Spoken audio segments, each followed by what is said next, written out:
Seorang residivis diamankan warga Pasar Baru Tanjung Enim, Kecamatan Lawang Kidul, Muara Enim karena sudah mengeroyok dan memalak disertai menodongkan senjata tajam terhadap lansia berusia 65 tahun.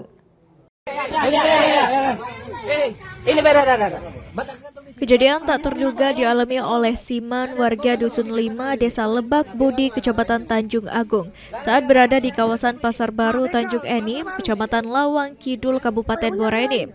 Dirinya dimintai uang oleh Trisno. Korban sempat memberikan uang sebesar Rp2.000 ke pelaku.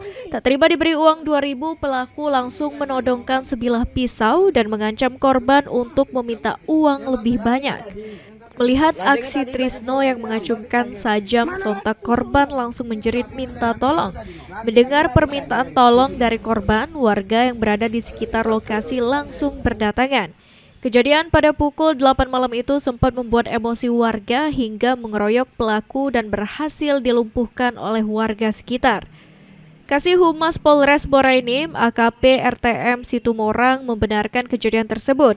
Saat itu warga sempat emosi akibat aksi pelaku hingga ramai-ramai warga menangkap pelaku.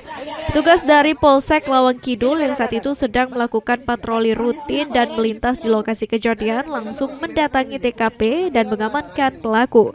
Pihak kepolisian juga sudah mengamankan barang bukti sajam milik pelaku dan memeriksa korban serta saksi. Melakukan pengancaman terhadap seorang laki-laki yang berada di dalam warung dan dia menggunakan pisau. Dia meminta uang, korban memberikan uang Rp2.000. Pelaku merasa tersinggung.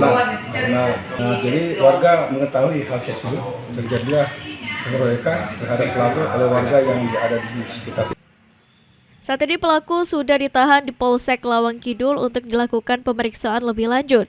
Pelaku sendiri merupakan residivis kambuhan yang sering melakukan tindak kejahatan dan premanisme di kawasan Kecamatan Lawang Kidul.